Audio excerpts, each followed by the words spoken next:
বন্ধুরা, welcome to paranormal care. আজকে যে একটা ঘটনা আপনাদের সঙ্গে শেয়ার করব, সত্যিকারের সেই ঘটনাটা থেকে অনেক কিছু শেখার আছে। মর্মান্তিক তো বটেই, কিন্তু তার সঙ্গে সঙ্গে একটা অদ্ভুত ফিলিংস হয় আমার নিজে, সেটা আমি পরে শেয়ার করছি। একটাই ঘটনা, খুব ছোট ঘটনা, এবং এর এক্সপ্লেনেশনটা আমার কাছে কি সেটা নিশ্চয়ই শেয়ার করব। ঘটনা যিনি পাঠিয়েছেন তিনি খড়গপুর থেকে, ওনার নাম দীনেশ মজুমদার। তো যা উনি হোয়াটসঅ্যাপে ভয়েস করেছেন সেরকমই পাঠাচ্ছি, মানে আপনাদের শোনাচ্ছি। সরাসরি ঘটনায় আমরা চলে যাই, সময় নষ্ট না করি। দীনেশ ভাই যেটা লিখে পাঠিয়েছে সেটা এবার আমি আপনাদের শোনাচ্ছি, যেটা আমি সারমর্মটা তুলে ধরছি।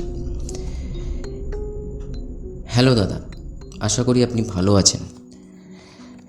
আমি নিজের পরিচয়টা আর একটা পরে দিচ্ছি, কিন্তু আমার সঙ্গে যে একটা অলৌকিক ঘটনা ঘটে আমারই এক বন্ধুর সঙ্গে, এবং বলতে পারেন মানে সরাসরি আমার সঙ্গেই, সেটা আজকে আমি প্রথম আপনার চ্যানেলে শেয়ার করছি। ঘটনাটা 2016। ছোটোবেলা থেকেই আমার একজন খুব ঘনিষ্ঠ মানে আমি ঘনিষ্ঠর পরে কি হয় বলতে পারবো না, খুবই ঘনিষ্ঠ বন্ধু অঙ্কিতা। ছোটোবেলা থেকে মানে স্কুল আমাদের 5-6 থেকে আমাদের বন্ধুত্ব, মানে 5 থেকে।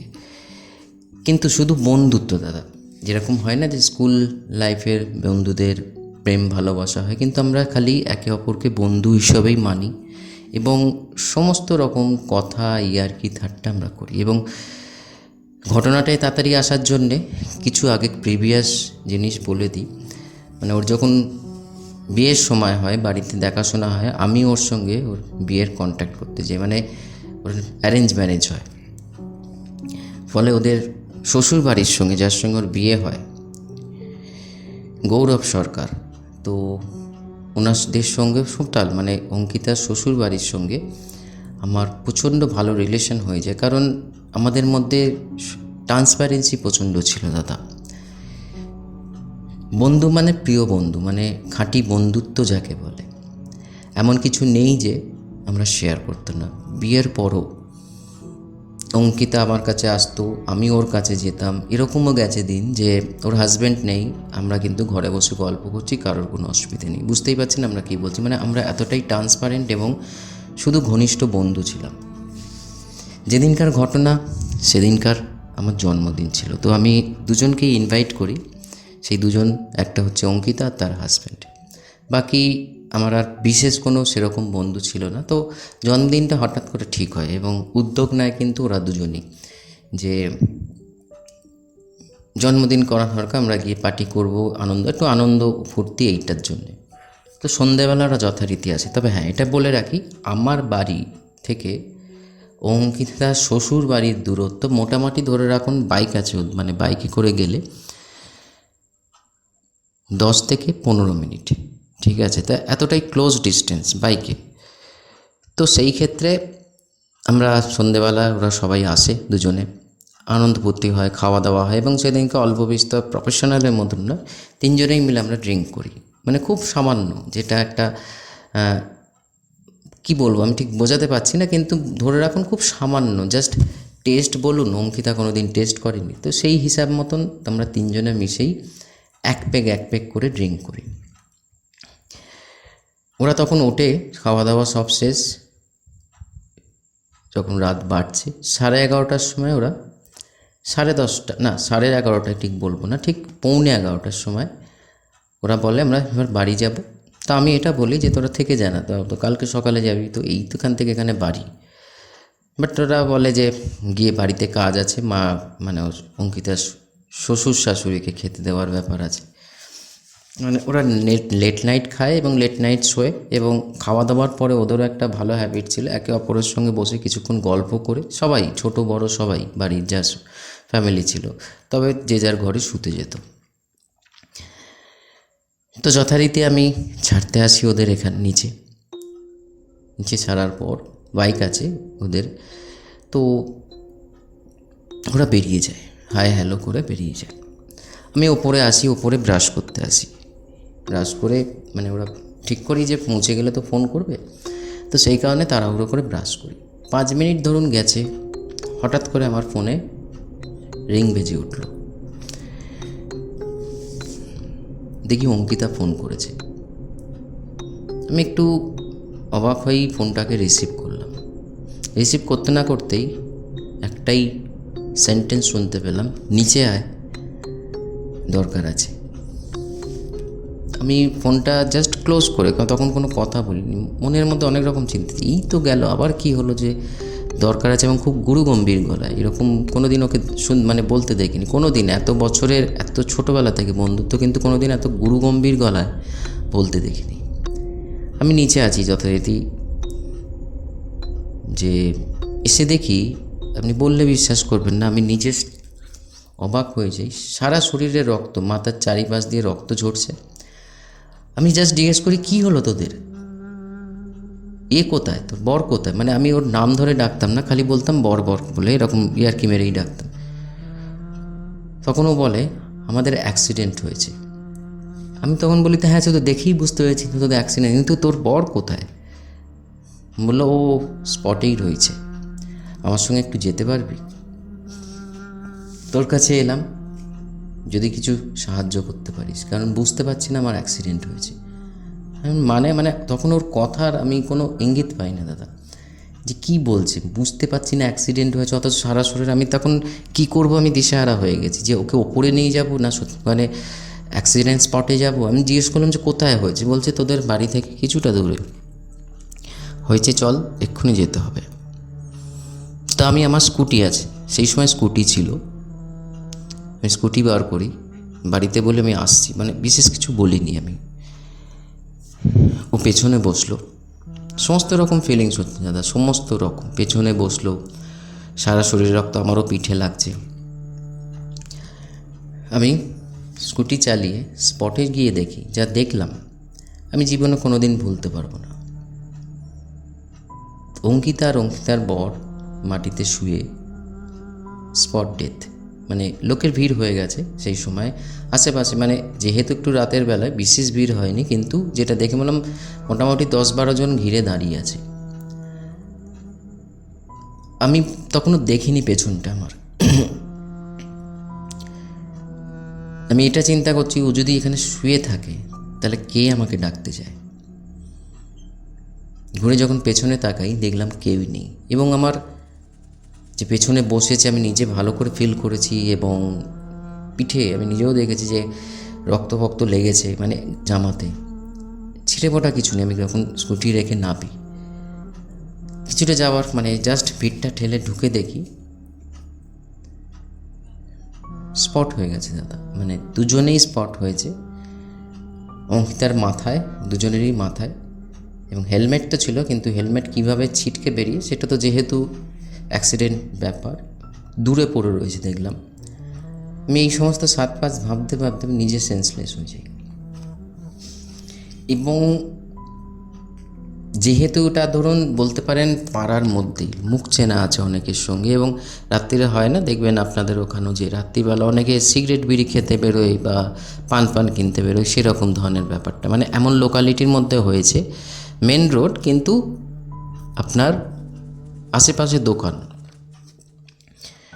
আমার যখন জ্ঞান ফেরে দাদা, তখন দেখছি আমি বাড়ির খাটে শুয়ে, মা বাবা বসে, মানে অনেকক্ষণ পরে, প্রায় অনেকক্ষণ, কয়েক ঘন্টা পরে আমার জ্ঞান ফিরেছে। এই ঘটনাটা যখন ঘটে, মানে আমি জাস্ট উঠে জিজ্ঞেস করি সমস্ত কিছু, তখন তারা সবাই বলে যে পুলিশ আসে, ডেড বডি নিয়ে যায়, অ্যাক্সিডেন্টাল কেস। তার শ্বশুর বাড়ি থেকেও আসে, অঙ্কিতার বাপের বাড়ি থেকেও লোক স্পটে চলে আসে, ফোন করা হয়, পুলিশদের থেকে ফোন করে। কিন্তু বক্তব্য হচ্ছে, তাহলে কে ডাকতে এলো আমাকে, কে ডাকতে হলো? তা যদি মৃত হয়ে থাকে তাহলে সেই কি করে আমাকে ডাকতে আসতে পারে? এই চিন্তা আমাকে, মানে ভেতরে তো তখন ধরুন আমি 3 মাসের মতন, 3-3.5 মাসের মতন প্রচণ্ড ডিপ্রেশনের মধ্যে ছিলাম। সমস্ত কাজকর্ম ভুলে গেছিলাম, বাড়িতেই থাকতাম, এবং এই ডিপ্রেশন এতটাই আমার বেড়ে যায়, আমাকে চিকিৎসার জন্যে তো বাড়ির লোক নিয়েই যায়, কিন্তু একটাই চিন্তা আমাকে বারবার ডিস্টার্ব করে, যে কে এসেছিল, কেন এসেছিল। এবং দাদা সবথেকে যেটা বললাম, আমার পরিচয়টা আমি দিচ্ছি, সেই জিনিস তো আমি এখনও ভুলতে পারিনি। এখনও আমি এত কিছু হওয়ার জানার পরও, কারণ ওই ঘটনার পর 3 মাস যখন আমি ডিপ্রেস ছিলাম, আমার চিকিৎসা চলছে, ডিপ্রেশনে ছিলাম, আমার চিকিৎসা চলছে, সেই সময় আমি নিজে স্পিরিচুয়ালিটি অনুভব করি যে আমাকে অনেক রকম চিন্তা আমার মাথায় আসে, যে আমাকে জানতে হবে যে মানুষটা মৃত সে কী করে আমাকে ডাকতে আসতে পারে এবং ওই স্পটে নিয়ে যেতে পারে। পরে রিয়েলাইজ করি যে এতটাই আমাদের মধ্যে গভীর বন্ধুত্বের ভালোবাসা ছিল যে ও যাওয়ার আগে ও আমার সঙ্গে দেখা করে যায়। কিন্তু হ্যাঁ, যাওয়ার আগে বলবো না, ডিপ্রেশনের সময় আমি অনেকবার ওকে ফিল করি আমার সঙ্গে বসে কথা বলছে। হয়তো বলবেন আপনারা, যে দর্শকরাও বলবে যে এটা সাবকনসিয়াস মাইন্ডে এতদিনের সম্পর্ক সেই জন্য, কিন্তু আমি নিজে রিয়েলাইজ করি এবং এই চিন্তাধারাই আমাকে স্পিরিচুয়াল পথে ধাক্কা মারে, যে আমাকে এই যে উত্তর একমাত্র এই রাস্তাই আমাকে দিতে পারে। পরে আমি মেডিটেশন স্টার্ট করি এবং অনেক কিছু জানতে পারি। ফলে আপনার চ্যানেলটা আমার এত ভালো লাগে, অনেক কিছু ইনফরমেশন পাওয়া যায়। এবং আজকের দিন আমি মেডিটেশন মানুষকে শেখাই এবং অনেক কিছু জিনিস শেখাই, যে এই ধরনের ব্যাপারগুলো আমি অতটা খুলে বলছি না, কিন্তু ঘটনাটা আমাকে সম্পূর্ণ স্পিরিচুয়াল লাইনে নিয়ে আসে। তার আগে এতটা স্পিরিচুয়াল আমি ছিলাম না। তো এই ছিল দাদা আমার ঘটনা। ভালো লাগলে নিশ্চয়ই শোনাবেন। ভালো তো লেগেছে নিশ্চয়ই। দেখুন, এটার এক্সপ্লেনেশন ভাই আমি দিচ্ছি, যেটা হচ্ছে যে খুবই সুন্দর, মানে সুন্দর বলবো না, এটা মর্মান্তিক এবং প্যাথেটিক ঘটনা। আত্মা যখন আকস্মিক, মানে হঠাৎ সাডেন ডেথ হয়, কারণ ধরো যদি এরকমভাবে রিয়েলাইজ করা হয়, তোমার বাড়ি থেকে বেরোনোর পর যদি তুমি এখন শুনছো, ধরো তাদের দুজনের মধ্যে কথোপকথন হয়েছে, ইয়ার্কি ঠাট্টা হয়েছে, অনেক রকম ডিজায়ার ছিল, বা যদি চুপচাপও গাড়িতে কথা নাও বলে, শর্ট ডিস্টেন্সে চুপচাপ বসেও থাকে, আমাদের মাইন্ড তো কখনো চুপচাপ বসে থাকে না, অনেক রকম চিন্তা চলতে থাকে। ফলে এই যে সাডেন ডেথ, কোনো আত্মা রিসিভ চট করে, বেশিরভাগ আত্মা সাডেন ডেথকে রিসিভ করতে পারে না, যে তার মৃত্যু হয়ে গেছে।